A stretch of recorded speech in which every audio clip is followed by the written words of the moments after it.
In the news, federal government gets 100,000 doses of vaccine from India. In Ethiopia, dozens killed in regional clashes. Government threatens to block Zoom for restricting government use. Nigeria can export $3 billion worth of cocoa derivatives. And in sports, Edo 2020, 8-month pregnant Aminat Idris wins taekwondo gold. Details shortly.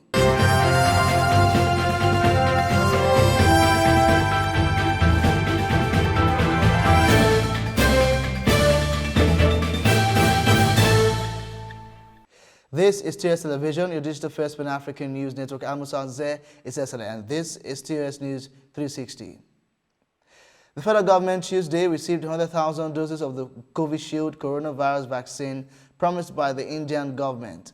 The Covishield vaccine, which is also AstraZeneca vaccine, produced by Serum Institute of India and certified safe and effective by the National Agency for Food and Drug Administration and Control, NAFDAC, has a 63% effectiveness rating against the virus.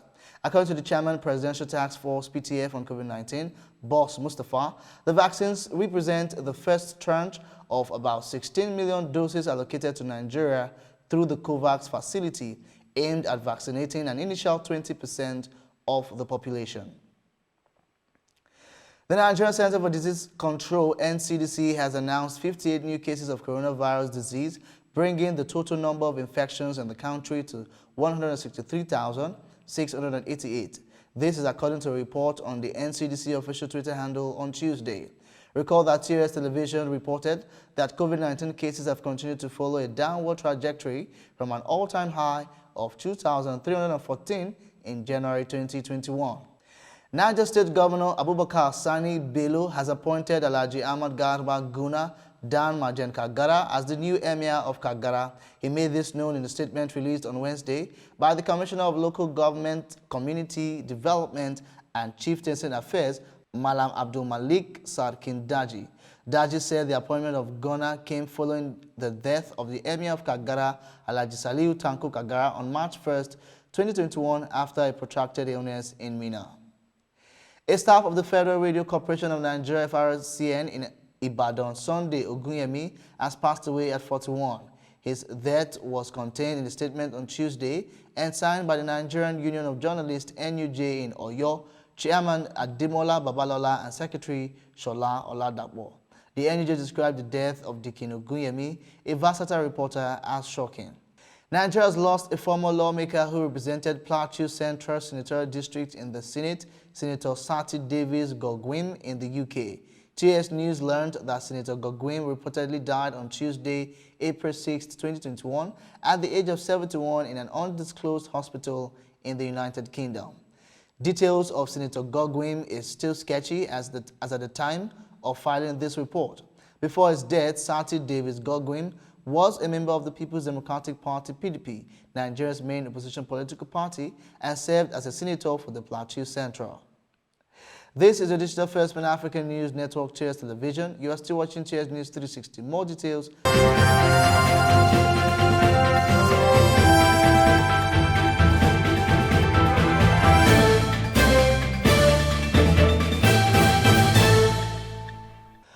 Welcome back. And 8 people have been reportedly killed and no fewer than 32 were abducted in an attack in Kaduna. Bandits killed 8 and abducted 25, including 4 women members of the Anglican Church. The abductors are demanding 10 million naira ransom. Similarly, 2 Chinese were abducted in Osun State by gunmen who invaded a mining site in Ifewara at Akumosa West local government area. Vice President Yemi Osinbajo has visited Imo State and appealed to residents to reject violent groups this coming a day after armed men attacked a police headquarters and a prison facility in the state. It was reported the early Monday attack on the police headquarters in Owerri, during which 1 police officer sustained gunshot injury. The gunmen, using guns and dynamite, also attacked the Owerri Correctional Facility, where over 1,800 inmates were freed. The police have blamed the attacks on the outlawed indigenous people of Biafran, IPOB, and its security arm, ESN. Now moving to Africa, dozens of people have been killed during several days of clashes on the border between Ethiopia's Afar and Somali regions. Homes have been set on fire in villages on contested land. Each regional state in Ethiopia has its own police force, and officials in Afar accuse the Somali Special Forces of killing 30 people on Saturday. The authorities in the Somali region say at least 25 livestock farmers were killed by gunmen who came from over the state border in Afar. The United Nations report has shown that about a third of the entire population of the Democratic Republic of Congo is facing an acute hunger and have appealed for urgent additional funding to deal with the crisis.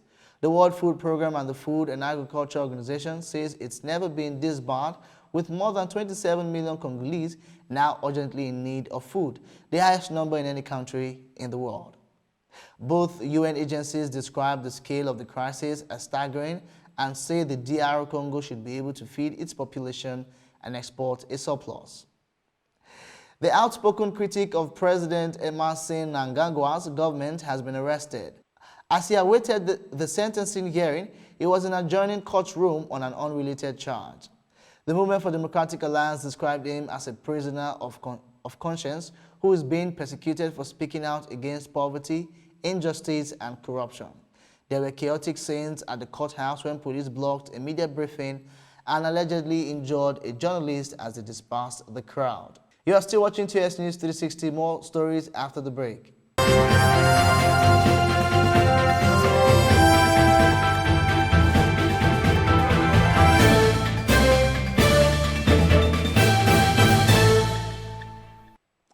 Thanks for staying with us. Vaccine rollout has begun in South Sudan at a hospital in the capital, Juba, where health workers were among the first to receive the jab. A total of 132,000 Oxford AstraZeneca doses were received last month through the Global Vaccine Alliance COVAX, but health authorities blamed logistical constraints for delaying rollout by a week. According to the Health Minister Elizabeth Achuyoy, the vaccine actually is not the way it sounds. It is very normal. Even the injection of malaria is more painful. The rollout began at a medical teaching facility in Juba and also houses a military referral hospital. Ukraine's President Volodymyr Zelensky has called on NATO and key member states to hasten his country's membership of the Western Military Alliance in response to a growing buildup of Russian forces on his country's borders. Zelensky spoke to NATO Secretary General Jens Stoltenberg on Tuesday and urged for Ukraine to be put on a pathway to future membership to halt the long-running conflict in the eastern Donbas region. The Ukrainian president has been engaged in a frantic round of diplomatic activity in the past few days as Russia has increased the number of troops deployed to the north and east of Ukraine and in occupied Crimea. Some mothers arrested in Dubai following a nude photo shoot on a balcony are said to be deported. At least 12 Ukrainian women and a Russian man were detained after a video posted to social media showed a group posing nude in Dubai's Marina area. They were accused of public debauchery, which carries a sentence of up to 6 months in prison and a 5,000 dirham fine, which is equivalent to 981 euros. Russia on Wednesday warned Zoom that it could be completely blocked in the country after local media reported that they had restricted access to government agencies and state-owned companies.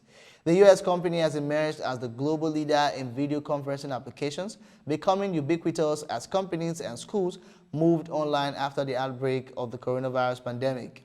Russia media reported Wednesday that Zoom had banned its distributors from selling to government agencies and companies in Russia and a number of post-Soviet countries known as the Commonwealth of Independent States over concerns of new U.S. sanctions against Moscow. Israeli Prime Minister Benjamin Netanyahu has appeared in court for the resumption of his corruption trial.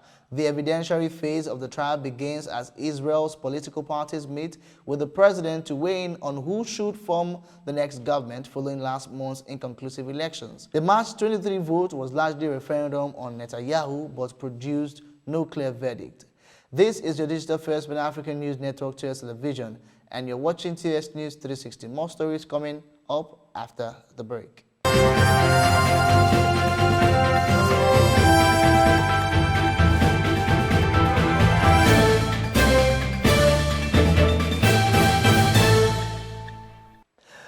Welcome back. The federal government has disclosed that by taking advantage of the African Continental Free Trade AfCFTA, Nigeria has the capacity to export $3 billion worth of derivatives from cocoa and $300 million from the sale of the raw unprocessed commodity.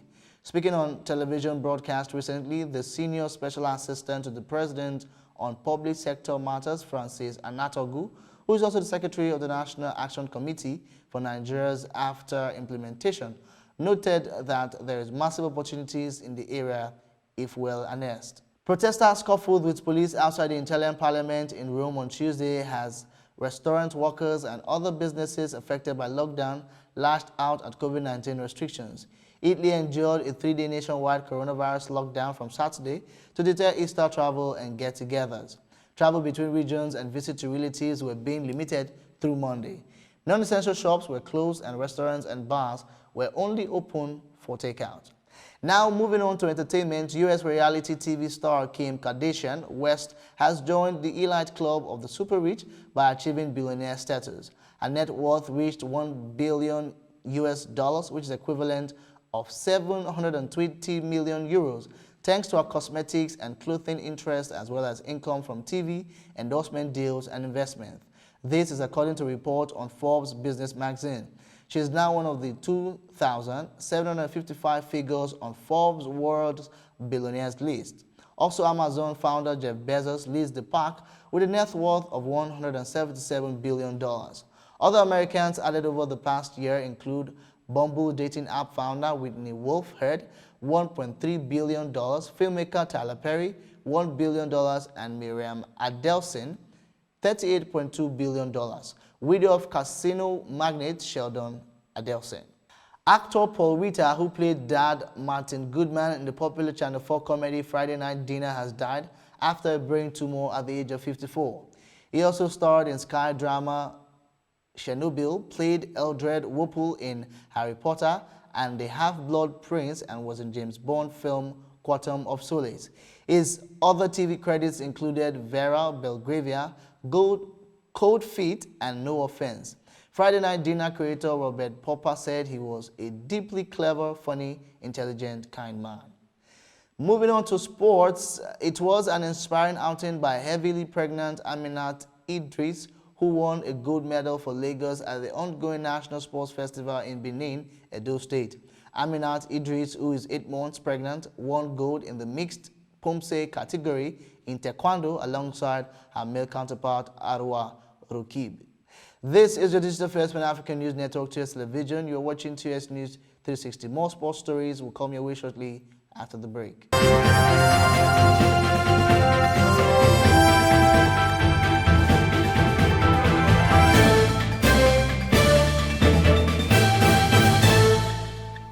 Welcome back. FIFA has banned Chad from global football until further notice over government interference in the running of the country's football federation.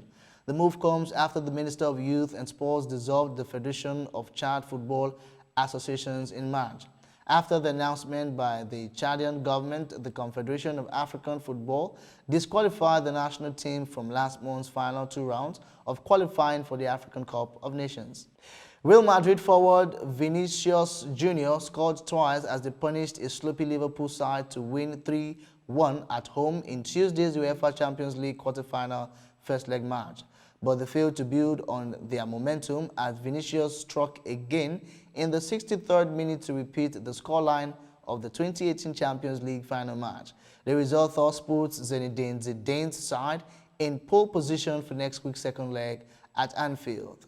And this is TS News 360 on the Digital First Pan-African News Network. For more updates, visit www.tstvnetwork.com. Do follow and like TS Television Network on Facebook, Twitter, and Instagram, and remember to subscribe on our YouTube channel. Do stay with us and enjoy more programs on TS Television Network. I'm Musaze Sesele. Thanks for watching. But we as a